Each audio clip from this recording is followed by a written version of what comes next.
कि क्वार्टरली के time frame से हम देख रहे हैं, ठीक है। अब क्वार्टरली पर हमें यह देखना है कि डी मार्ट में क्या हो रहा है, क्वार्टरली के डिमांड जोन से प्राइस ऊपर जा रही है या क्वार्टरली के सप्लाई जोन से नीचे आ रही है, क्वार्टरली पर हो क्या रहा है। और ये आसपास की कैंडल को देखते ही हमें आइडिया हो जाएगा कि क्वार्टरली पर क्या हो रहा है। क्या मैं कह सकता हूं डी मार्ट अपने विदाउट बेस कैंडल वाले डिमांड जोन में आया ये रेड कैंडल के थ्रू? यस और नो बोलते चलिएगा। डीमार्ट अपने क्वार्टरली के इस डिमांड जोन में आया विदाउट बेस कैंडल वाले डिमांड जोन में, और उसके बाद ऊपर गया, ऊपर उसने क्वार्टरली का एक रैली बेस्ड ड्रॉप के सप्लाई जोन में एंट्री दी। यस और नो? बिल्कुल। और अभी क्वार्टरली के सप्लाई जोन से ही नीचे आकर ये स्ट्रगल कर रहा है, क्योंकि बहुत अच्छा सप्लाई जोन नहीं है, बहुत बड़ा स्ट्रॉन्ग सप्लाई जोन नहीं है, नीचे भी आया है, बट अभी एक तरह से प्राइस स्क्वीज हो रही है।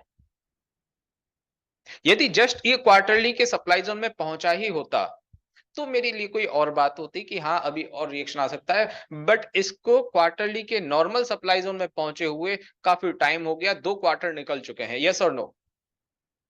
काफी टाइम हो गया, 4 to 5 मंथ इसको इस क्वार्टर में स्ट्रगल करते हुए हो गया। तो अब इस क्वार्टरली के नॉर्मल से सप्लाई जोन का कोई बहुत ज्यादा मतलब नहीं है। अब आप ये समझें एक चीज और मैं अभी ऐड कर रहा हूं कि आप लोकेशन के लिए भी विदाउट बेस कर्नल वाला जोन मार्क कर लो, यदि मिलता है तो अच्छा होना चाहिए। एग्जीक्यूशन के लिए भी विदाउट बेस कर्नल वाला जोन मार्क कर सकते हैं, अच्छा होना चाहिए। ये मैं आपके लिए अभी एक सिंपल कर दी बात। अभी तक तो मैं मना करते आ रहा था, बट अब कह रहा हूं कि हाँ कर लो। अभी तक मैं मना इस वजह से करते आ रहा था क्योंकि मैं थोड़ा सा हार्ड बनाना चाह रहा था कि डिमांड सप्लाई फाइंड आउट करने में थोड़ी सी डिफिकल्टी हो, थोड़ी सी मेहनत करनी पड़े आपको। अब हम आते हैं मंथली के टाइम फ्रेम पर। मंथली के टाइम फ्रेम पर भी सेम सीन है कि ये विदाउट बेस कैंडल वाले इस एरिया से ऊपर की तरफ जा रहा है, थोड़ा बहुत नीचे स्टॉप लॉस किया होगा, बट ठीक है, कोई प्रॉब्लम नहीं है। और ऊपर जाते हुए इसने मंथली के सप्लाई जोन से ही नीचे आया। मतलब लेटेस्ट हम कैंडल्स को देखें तो उसमें यही समझ में आता है कि प्राइस अपने मंथली के विदाउट बेस कैंडल वाले जोन से ऊपर गई है, फिर मंथली के ही विदाउट मंथली के प्रॉपर सप्लाई जोन के अंदर एंट्री करने के बाद नीचे की तरफ आ रही है। यस और नो? और उसके बाद जो नीचे आई तब उसने एक न्यू फॉर्म्ड डिमांड जोन, जो कि ये वाला है, इस डिमांड जोन में एंट्री दी है। मतलब सप्लाई जोन में एंट्री मिलने के बाद अभी लेटेस्ट अगस्त मंथ में कुछ ऐसा हुआ कि अब अपने डिमांड जोन में चली गई। तो अब यदि मैं आपसे पूछूं कि बायर्स के हाथ में कमांड है या सेलर्स के हाथ में कमांड है, आप क्या बोलेंगे? एक तरह से बायर्स के हाथ में कमांड है। हाँ, उस कमांड को आए हुए 3 मंथ्स हो चुके हैं, ये बात भी बिल्कुल एक्सेप्टेबल है, बट फिर भी प्राइस सप्लाई जोन से नहीं आ रही है, डिमांड जोन से आ रही है। दोनों ही नॉर्मल है, सप्लाई जोन भी नॉर्मल था, डिमांड जोन भी नॉर्मल है, बट फिर भी थोड़ा सा जो पोटेंशियल जाता है वो डिमांड जोन को जाता है, थोड़ा सा भी फेवर जाता है वो डिमांड जोन के फेवर में है। क्योंकि प्राइस ने जस्ट अभी जो लेटेस्ट कैंडल बनी है, ये थर्ड कैंडल, ये डिमांड जोन में एंट्री के बाद बनी है, डिमांड जोन में एंट्री के बाद ऊपर गई है, और ऊपर के मंथली के सप्लाई जोन को टेस्ट कर चुके हैं शिवानी।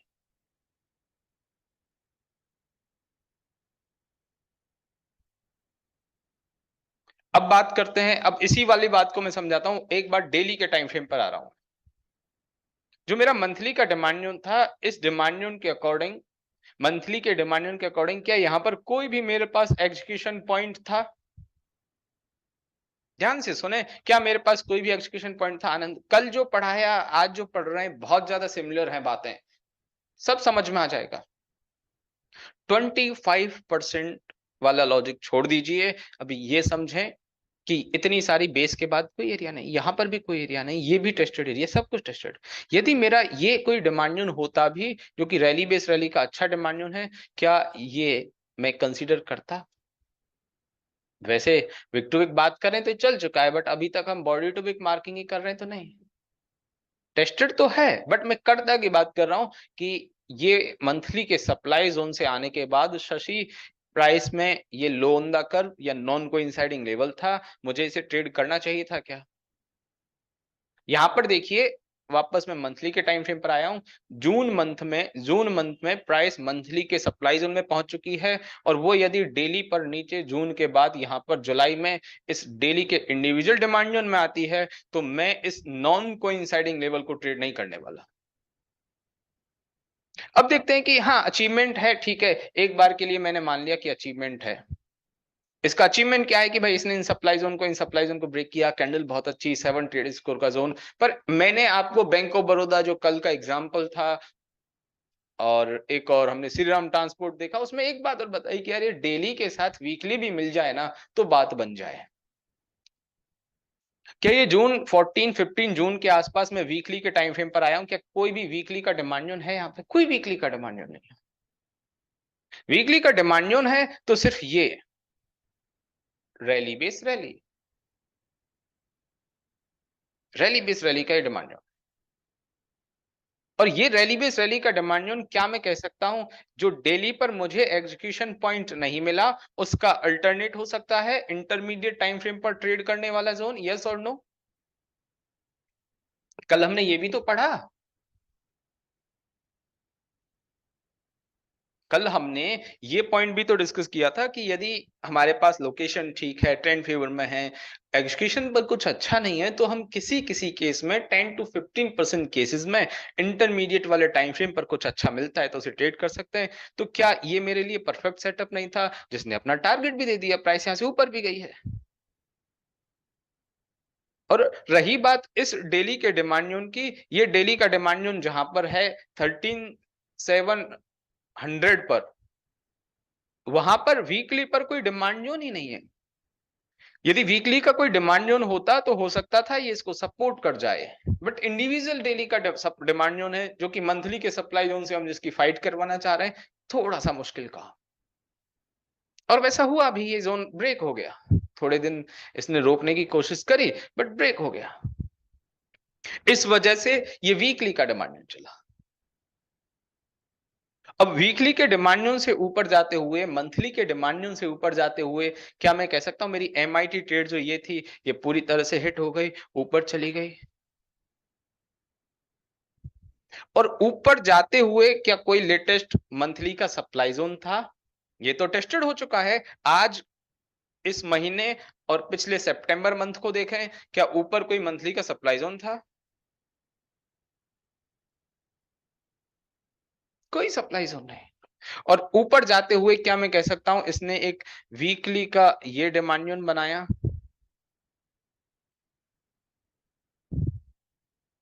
इसकी मार्किंग थोड़ी अलग कर देते हैं।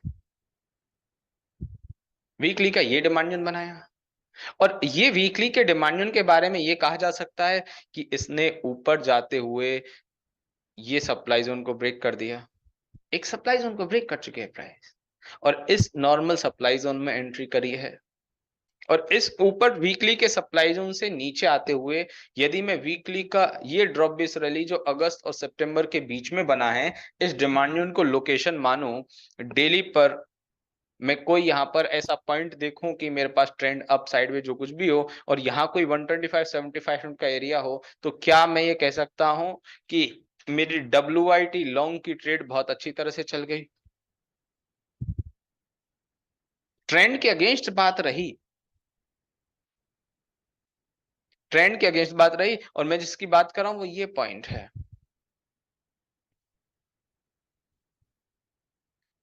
सिक्स क्लास में जो हमने सीखा, significant gap plus base candle equal to exciting candle, ये भी मेरे पास जोन था और ये भी जोन था। प्राइस इसी रेंज से ही ऊपर चली गई। मतलब वीकली का जो ये मैंने आप डिफरेंट कलर का डिमांड जो देख रहे हो, वो वीकली के डिफरेंट कलर के डिमांड को नॉन कोइंसाइडिंग लेवल 125 मिनट पर 7 ट्रेड स्कोर वाला जोन, प्राइस ने एंट्री दी और बहुत अच्छी तरह से ऊपर चला गया। कंजर्वेटिव वाली एंट्री मिस हो गई और अग्रेसिव वाली एंट्री मिस चल गई। अब एक बात बताएं, मैं एक हॉरिजॉन्टल लाइन यहां पर ड्रॉ कर रहा हूं, क्या वो चलने वाला पॉइंट यही था क्या? छोटी सी बात बताएं, क्या ये चलने वाला पॉइंट यही था क्या? ट्रेंड को भूलें, मैं जो कह रहा हूं उस पर ध्यान दें, चलने वाला पॉइंट यही था क्या? 125 मिनट पर वापस मैं जा रहा हूं एक बार, क्योंकि आप लोगों की आदत बन चुकी है बीच में कुछ ना कुछ कहने की, सुनने की जगह कहने की। मुझे याद नहीं क्या मैं किसी एग्जाम्पल को बताऊं और उसमें मैं ये भूल जाऊं कि ट्रेंड डाउन है? हो ही नहीं सकता। होगा तो तुरंत मैं अपने आप को करेक्ट कर लूंगा। यही पॉइंट है ना जहां से प्राइस चली है। अब मैं वापस वीकली पर आ रहा हूं, क्या ये जो मैंने लाइन मार्क करी है, जहां से प्राइस चली है, जहां पे 125 मिनट का एरिया है, उस 125 मिनट के एरिया के लिए ये नहीं कह सकते कि उसने वीकली के सप्लाई जोन को ब्रेक किया। उस डेली के पास इस वाली रेंज के लिए ये नहीं कह सकते कि इसने इस रेंज को ब्रेक किया। ये मैं समझाना चाह रहा हूं, यही समझाना चाह रहा हूं कि 125 मिनट का जो एरिया है, वो 125 मिनट के एरिया ने जिस पॉइंट से प्राइस चली, वीकली का सप्लाई जोन ब्रेक किया। ये वीकली का सप्लाई जोन ब्रेक किया। डेली पर ट्रेंड मेरे एक तरह से यहां पर एंट्री मिली तो साइडवेज था, डेली पर ट्रेंड साइडवेज था। और मैं आपसे बिल्कुल नहीं कह रहा हूं आप रूल के अगेंस्ट जाओ, मैं नहीं कहूंगा कि ये वाली ट्रेड मनोज आप करो ही, मैं अपने रूल्स को इस तरह से ब्रेक करने के लिए बिल्कुल भी नहीं कहूंगा। बट आपको ये समझ में आना जरूरी है कि 125 मिनट का डिमांड जोन, जो कि हायर टाइम फ्रेम से कोइंसाइड भी नहीं कर रहा है मनोज, 125 मिनट का डिमांड जोन जो कि हायर टाइम फ्रेम से कोइंसाइड भी नहीं कर रहा है, ट्रेंड भी फेवर में नहीं था, वो भी चल गया क्योंकि उसका अचीवमेंट अच्छा था। और उसके साथ साथ एक और बात ऐड ऑन करूं, क्योंकि प्राइस मंथली के डिमांड जोन से रिएक्ट हो रही थी। यदि यही केस मंथली के सप्लाई जोन से हो रहा होता, प्राइस वीकली के सप्लाई जोन से आ रही होती या मंथली के डिमांड जोन से नहीं भी आ रही होती, कहीं बीच में से रिएक्ट कर जाती, कहीं बीच में से रिएक्ट कर जाती। जैसे एक ये गुजरात गैस का यदि मैं आपको चार्ट बताऊं, रैली बेस रैली का ये एक चार्ट है, इसमें इन 4-5 बेस कैंडल माने या कुछ भी माने उसे कोई फर्क नहीं पड़ेगा, आप ये समझे कि ये एक रैली बेस रैली का चार्ट है। अब यदि ये इस डिमांड जोन में आने से पहले कोई भी वीकली या डेली का डिमांड जोन बनाती है, इसको मैं बहुत अच्छा डिमांड जोन नहीं मान रहा हूं, इस वाली रेंज को मैं डिमांड जोन नहीं मान रहा हूं, बट ये इस डिमांड जोन में आने से पहले नीचे जो मैं मार्क कर रहा हूं उसमें आने से पहले ऊपर जाने लगे, और फिर ये वीकली का कोई डिमांड जोन बनाए, उसमें मैं अग्रेसिव ट्रेड लूं, ये सब कुछ बहुत ज्यादा दिनों तक चलने वाला नहीं है। थोड़े से भी सेलिंग प्रेशर से प्राइस ब्रेक कर देगी जोन को। सपोज करें कि यहाँ पे एक ड्रॉप भी सेलिंग का डिमांड जोन बन गया, ये डिमांड जोन अपने आप में आसानी से ब्रेक होने के चांसेस हैं, क्योंकि जो मुझे अच्छी बात चाहिए मनोज वो ये कि प्राइस बड़े टाइम फ्रेम के डिमांड जोन के सपोर्ट से ऊपर जा रही हो। यदि इसने मंथली के डिमांड जोन का सपोर्ट ले लिया, प्राइस मंथली के डिमांड जोन में एंट्री कर गई और उसके बाद ऊपर जाते हुए उसमें ये वीकली के डिमांड जोन, डेली के डिमांड जोन सब रिस्पेक्ट होने लग जाएंगे अंटिल कि वो अपने सप्लाई जोन तक ना पहुंचे। आई बात समझ में? ये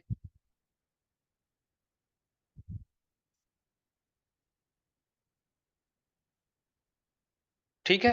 अब यहां से ये जोन, हालांकि वीकली का डिमांड जोन तो अभी मेरे पास बिल्कुल फ्रेश है, बट फिर भी यदि मैं बात करूं वापस से कि मंथली का कोई सप्लाई जोन नहीं है रोकने के लिए, क्वार्टरली का कोई सप्लाई जोन नहीं है रोकने के लिए, वीकली का मेरे पास एक न्यू फॉर्म डिमांड जोन है, ये ड्रॉप बेस रैली।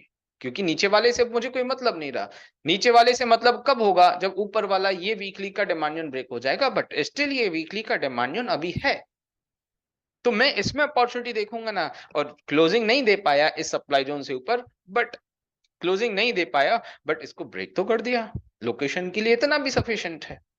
अच्छी बात ये कि प्राइस अपने मंथली के इस डिमांड जोन से ऊपर जा रही है, मंथली के इस डिमांड जोन से ऊपर जा रही है।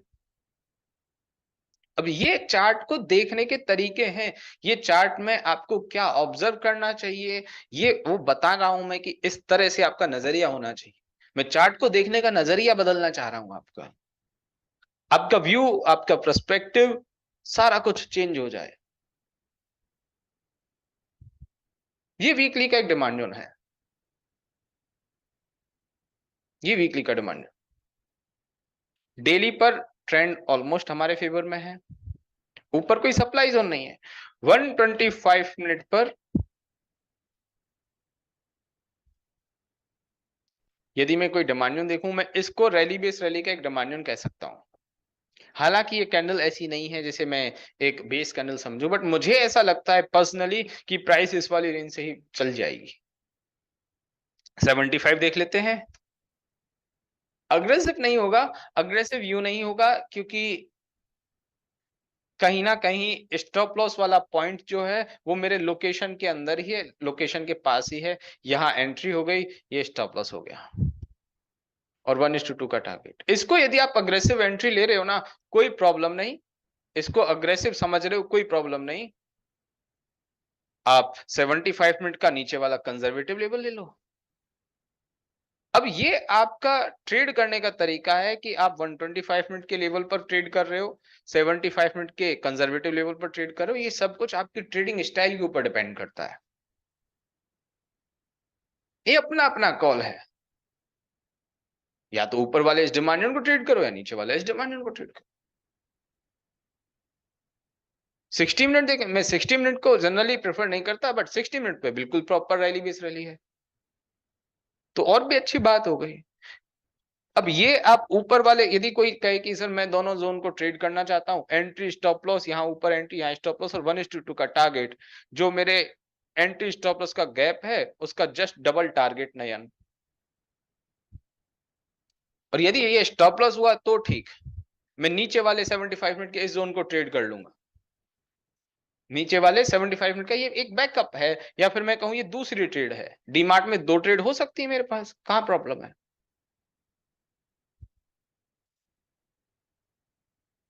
डीमार्ट में 2 ट्रेड हो सकते हैं, कोई प्रॉब्लम नहीं है। और यदि यहीं से प्राइस ऊपर 125 मिनट के जोन से चली गई तो भी कोई प्रॉब्लम नहीं, तो अच्छी बात है। बट एक छोटी सी बात मुझे बताएं अग्रेसिव वाले लोग, कि जब प्राइस वीकली के इस रैली बेस रैली के डिमांड जोन में आने से पहले ही 125 मिनट के डिमांड जोन से चल गई, जिसमें कि ट्रेंड भी फेवर में नहीं था, तो ये एक तरह से 125 मिनट का पार्शियली कोइंसाइड करता हुआ जोन, क्या बुरा है भाई, ये ठीक है। तो ये 2 तरह की ट्रेड है।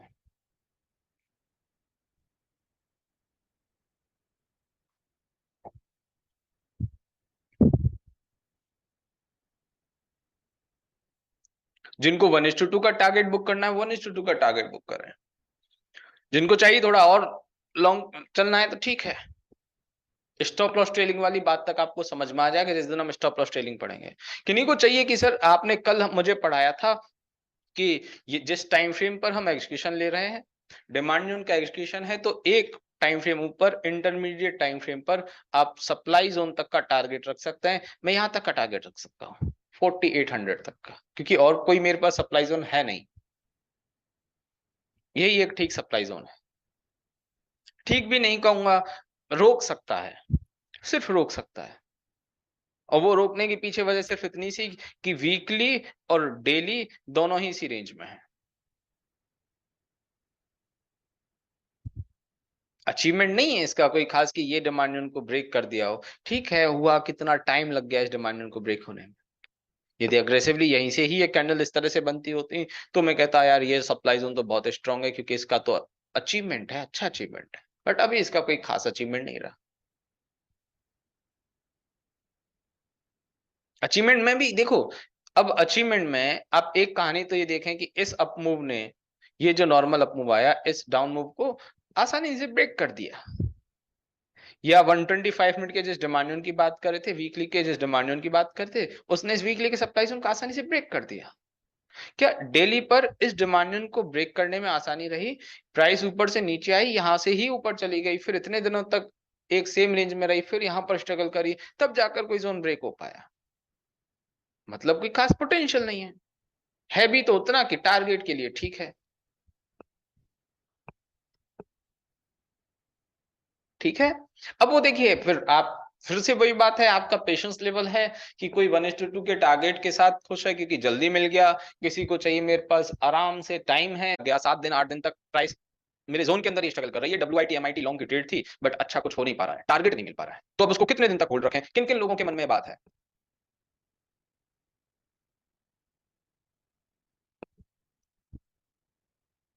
ये भी आपकी इंटेलिजेंस के ऊपर डिपेंड करता है, आपके ट्रेड करने के स्टाइल के ऊपर डिपेंड करता है कि यदि मुझे डीमार्ट में WIT इनकम ट्रेड में एंट्री मिली, मैंने ट्रेड कर ली, 5 दिन हो गए, मुझे कोई टारगेट नहीं मिल रहा है, प्राइस स्ट्रगल कर रही है, 7 दिन हो गए, ना टारगेट मिल रहा है, ना स्टॉप लॉस हो रहा है। और उस बीच में यदि आपके पास कोई और अल्टरनेटिव ट्रेड है, तो यहां से एग्जिट हो, वो ट्रेड ले लो। यदि कोई ट्रेड नहीं है, तो वेट करने के अलावा, वेट करने के से अच्छा और क्या हो सकता है? वेट करने से अच्छा क्या हो सकता है, क्योंकि हमारे पास कोई ट्रेड ही नहीं है दूसरी। यदि कोई ट्रेड है और लगता है यार अब इसमें ठीक है कोई बात नहीं, तो एग्जिट हो जाओ ना। 10 ट्रेड से यदि एग्जिट होकर आप दूसरी ट्रेड में पैसा फंसाने लगोगे ना, आपको समझ में आ जाएगा कि यार ये वाली ट्रेड में से नहीं मुझे एग्जिट होना चाहिए था, ये तो मेरे एग्जिट होते ही चल गई। ये वाली ट्रेड में से मैं सही टाइम पर एग्जिट हो गया क्योंकि दूसरी वाले में मुझे पैसा मिल गया। ये सब कुछ आपके उस डेटा पर डिपेंड करेगा जो डेटा आप चार्ट को देखकर ट्रेड करते करते बना रहे हो। कई बार ऐसा भी होगा कि आपने ट्रेड से एग्जिट किया, ट्रेड ने टारगेट दे दिया। बहुत बार ऐसा होगा आपने ट्रेड से एग्जिट किया, दूसरी ट्रेड इनिशिएट की और दूसरी ट्रेड में बहुत ब्लॉकबस्टर पैसा मिल गया। दोनों ही बातें हैं, कुछ कुछ होती रहेंगी, उन्हीं से आपको एक्सपीरियंस मिलता रहेगा, कुछ अच्छी कुछ बुरी। यस और नो। तो ये इस तरह से देखना आपको चाहिए किसी भी चार्ट को, ये देखने का आपका नजरिया होना चाहिए। और ये जो थ्योरी है ना, ये जो कॉन्सेप्ट मैं बता रहा हूं, लोअर टाइम फ्रेम का हायर टाइम फ्रेम के सप्लाई जोन को ब्रेक करना, लोअर टाइम फ्रेम के डिमांड जोन से हायर टाइम फ्रेम का सप्लाई ब्रेक हो गया, एग्जीक्यूशन कोइंसाइड कर रहा है तो क्या, नॉन कोइंसाइडिंग है तो क्या, aggressive conservative, top to down approach, ये सारी बातें आप कोई भी स्टॉक पिक कर लो, किसी भी इंडेक्स को पिक कर लो, किसी भी सेक्टर को पिक कर लो, आप क्रिप्टो करेंसी पिक कर लो, आप कमोडिटीज पिक कर लो, आप किसी भी चार्ट को देख लो, सब कुछ वैसे ही एप्लीकेबल है। जो शेयर है कोई 400 के आसपास ट्रेड किया करता था, आज 18 रुपीज है, 17 रुपीज है। हाँ है, बिल्कुल है, वो तो सबको दिख रहा है।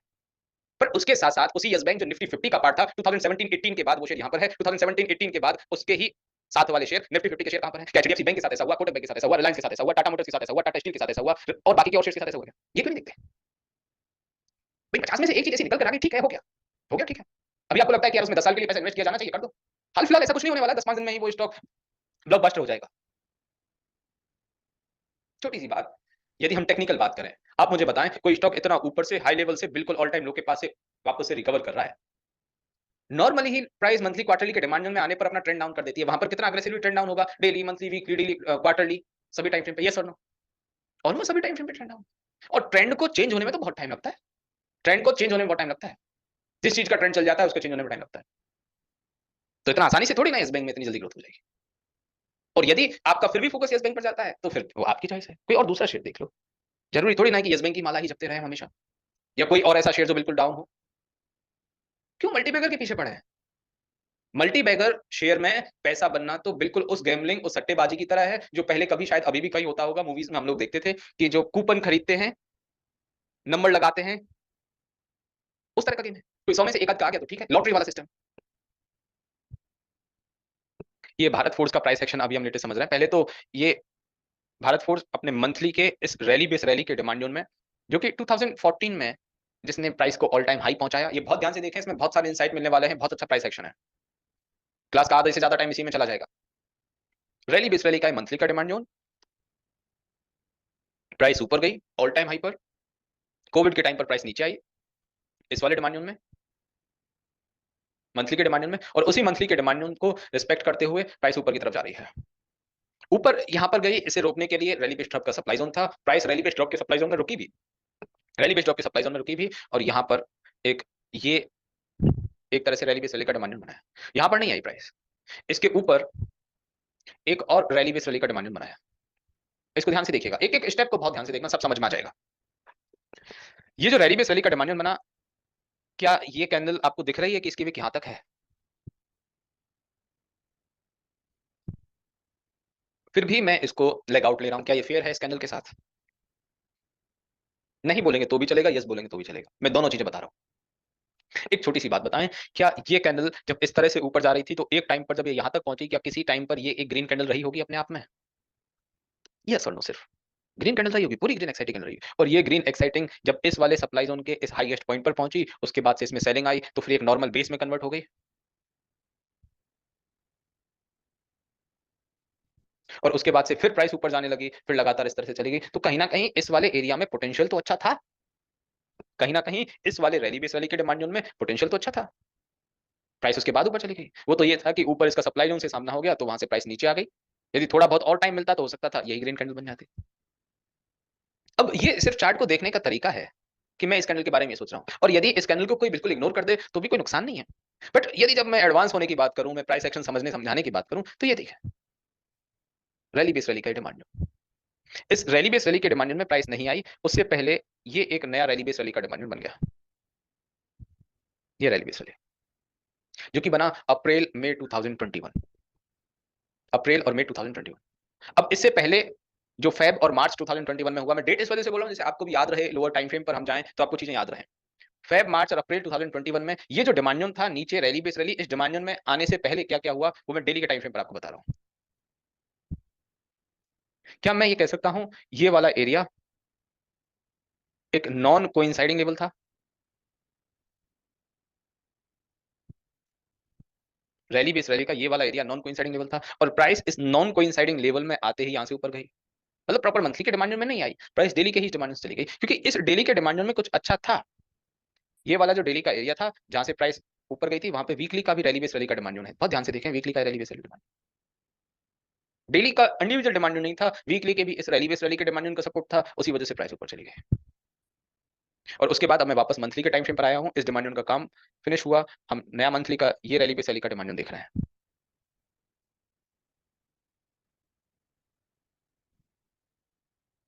ये वाला मंथली का डिमांड, ये बिल्कुल क्लियर है। कोई कहे कि सर इसको इन 4 बेस कैंडल ले लीजिए, कोई प्रॉब्लम नहीं, 3 बेस कैंडल ले लीजिए, कोई प्रॉब्लम नहीं, इस कंप्लीट एरिया को बेस समझे ले लें, कोई प्रॉब्लम नहीं। बट जो मैंने थोड़ी देर पहले लॉजिक बताया इसके एक्साइटिंग होने का, इसके लेग आउट या लेग इन होने का, उसके लिए ठीक है, इस तरह से मार्किंग करेंगे, कोई प्रॉब्लम।